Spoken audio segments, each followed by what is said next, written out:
Hey guys, I'm back with another video. Today I'm doing a video on the holsters. A lot of you guys have been asking me about the different holsters and things that I use. And as you know, I am not a Kydex holster fan. In fact, I will show you the only Kydex holster that I own is a combo Kydex holster, but it's Kydex on the outside, or I think they call it Boltron. This is from Tucker on JM4 Tactical, but it's leather on the inside and it's lined with leather, right? So that's the only reason why I think this is a decent holster alternative. But my all-time favorite holsters, and my actual ones that I have, I think I have 9 of, is pure custom holsters. I'm going to show you these. These are 100% leather. They are just as hard and as stiff as Kydex. Rocky over there understands, and he has come up with a very proprietary way to create leather that is as stiff as hard and hard as Kydex, but is softer on your gun. And honestly, they're better looking. They're way more comfortable. I'm going to show you. I have 3 separate guns here. There's just a couple in my collection. I have a Nighthawk Predator. Actually, no, I'm sorry. This is a Nighthawk. It's a Nighthawk. Whatever. It's 1911. It's a beautiful gun. This is a Para 1911. Executive, so it's only a 3-inch, so he makes small holsters for those. And then this one is, as you guys know, this is the Bul Armory SAS 2 Ultralight that I also have in his holster as well. And I did these a couple different ways, and I want to show you why I like them and what the benefit is for me anyway. So let me quickly go through this one. These are, of course, all, if you guys can kind of see that a little bit, all unloaded. All unloaded. Okay, so as you guys know, I do like the Bul Armory. They've come a long way, and I still have this, and I really do like this a lot. So this is a holster that, if you guys can see, is 2 pieces. It's kind of really good. Sorry, I'm not even on the camera right. So again, this is not my gig. I do something else for a living. But I want to show you some of the things that, reasons why I like it so much. One of the things that I hated, like I'm literally squeezing this thing really hard and you can barely move that.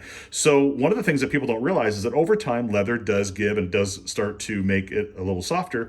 With Rockies, all you have to do is put it in water, soak it in water for, I believe, a minute, 45 seconds to a minute, and then let it air dry or put a fan on it for a good couple hours, and it will re-stiffen back up. I've never seen anything like this. I've re-stiffened this thing 3 times, and it's still very, very stiff. And so when you put this thing in, it's got that suction, right? It's that tight suction.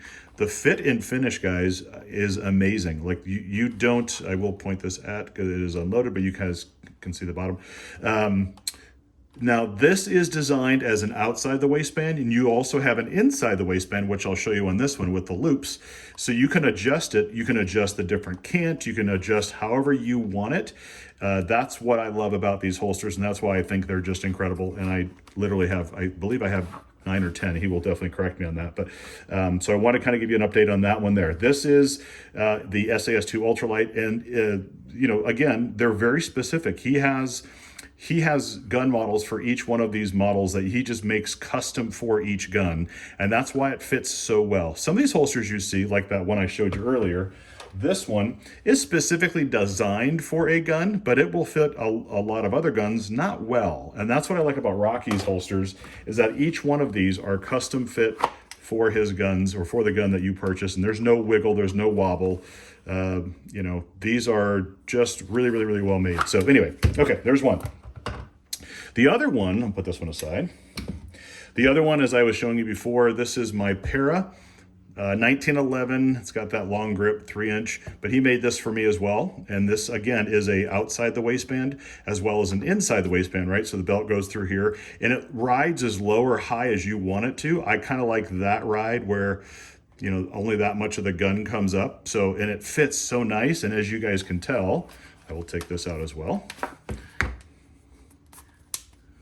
You guys can see it is also unloaded. It sucks in there and it falls in. It doesn't, well, it pushes in, but it does not fall out. There's no way this thing is going to fall out. This is in here. And so what I do is I kind of push at the top and pull out. Anyway, again, extremely hard. It's kind of even hard to squish that.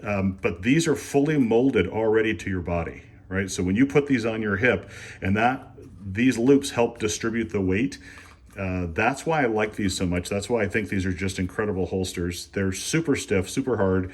They're super customizable. I actually have several of them. Like I said, this one I'm using as an outside the waistband. And then he also built me a custom one, which I'll also show you as well. But he can do any kind of design. He'll probably not be happy that I said that. But if you want certain designs or if you want something custom, he loves doing custom holsters and he does a great job. So anyway, I just want to give you an update on this because a lot of people have asked me what, I do have a fairly decent collection of guns, and you can see I have another Nighthawk out here. The slide's getting milled.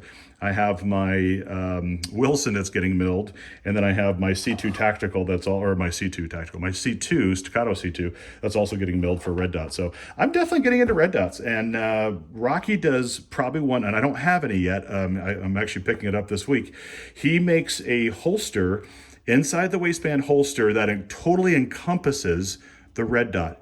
Now some you've seen that actually have it cut out, and so the red dot just hangs open. His holsters actually encompass the entire red dot within the leather, and it's almost like you guys have seen the level 2 and 3 holsters from Safariland and Blackhawk or whatever, but kind of like that, where it actually covers the entire red dot. It's pretty freaking amazing. So never seen anything like that, particularly from a leather holster. This is what I love. I tell people this all the time, and I say this just because this is what I do believe in, is that if I'm going to buy let's call it I don't know, sub 5, $4,000 to $5,000 gun, I don't want to stick that in a plastic holster. I mean, it's like putting a bumper sticker on a Bentley. I just think it's kind of wrong, personally. Again, my personal opinion. I know, some of you guys love Kydex and do what you want. Those are your guns. You do you. I don't care.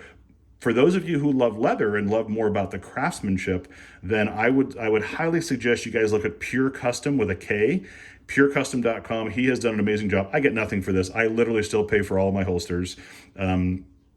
Yeah, he's a friend of mine, but I don't expect anything from him. I'm not ownership. I don't do any of that. So that's his, and I just love his stuff. And so I've had just so many agents or so many people, my agents as well. I run a real estate brokerage, but my agents are asking me, God, where do you get all those holsters for your guns? And I'm like, you know what? I got to do another video on this because this is really just an amazing holster, and it fits so nice and tight. Now, of course, like any other holster, it's going to be tight when you first get it. You got to loosen it up a little bit. But what I love about it is that, again, if it gets to the point where it starts to get a little mushy or gets a little soft, then if you guys can hear that, it is hard. Then all you do is put it in water, right? So I think somebody had put a weight test on one time. They actually put a weight literally on here and tried to squish it, and it couldn't squish it. So, and that was a 25-pound weight. So anyway, again, I think that's the biggest concern with leather, is that it gets soft and pliable, and then people are afraid that, hey, maybe that soft leather is going to get into the trigger guard somehow and pull the trigger. But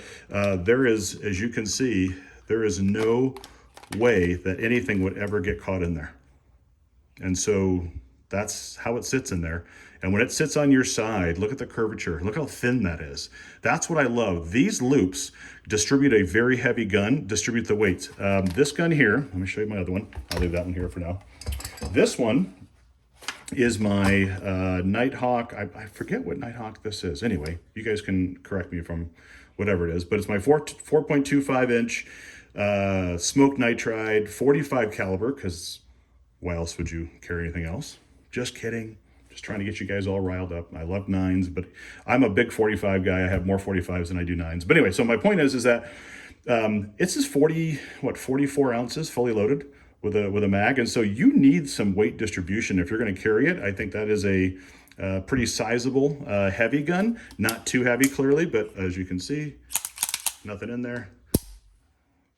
Now this one, this is a custom 3-layer, and I'm telling you what, there is no way. You can see that there's no way that I'm going to smush this. This thing goes in, and it is so nice. It is, like I said, it's Kydex, it's strong as Kydex, actually stronger than Kydex. But this is amazing, and I had him do the design. We worked on it together. I use this as my outside. That's why, actually there's a hole, so I could do inside if I wanted.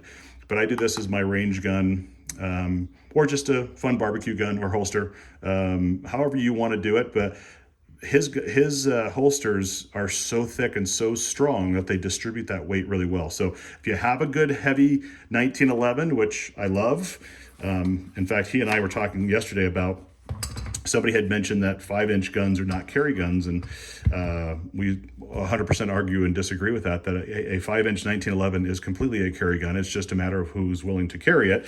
Now, when you have a 3-inch 1911, easy to carry, right? It's not about the length of this, it's about a length of this. And so, but I think when it comes down to weight, it becomes a bit more of a factor. And so when you take a look at his holsters, if you haven't seen them yet, or if you haven't seen them in person,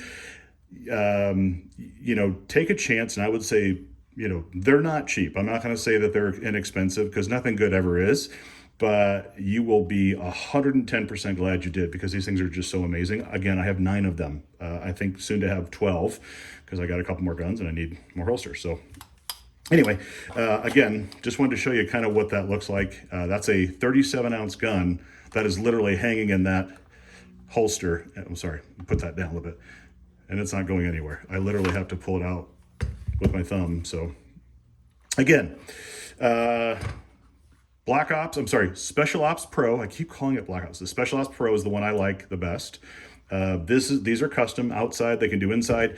He can do, like I said, also optic cut, which I'm going to have him do very soon. Actually, he's got a couple for me already, but they fit in perfectly with whatever gun you already have. And if he doesn't have it on this list of guns, I'm sure he can probably do it. I don't know if there's any gun out there that he doesn't do, but he also does holsters for Atlas. He does holsters for Nighthawk. He does holsters for Wilson. He started out doing staccatos and STIs, so he's really good about the specific details of every gun, and he has almost every mold you can imagine. So anyway, again, just wanted to share my thoughts on that. Just want to give you some updates on some of the holsters that I use. Again, I'm not saying that Kydex is a bad thing.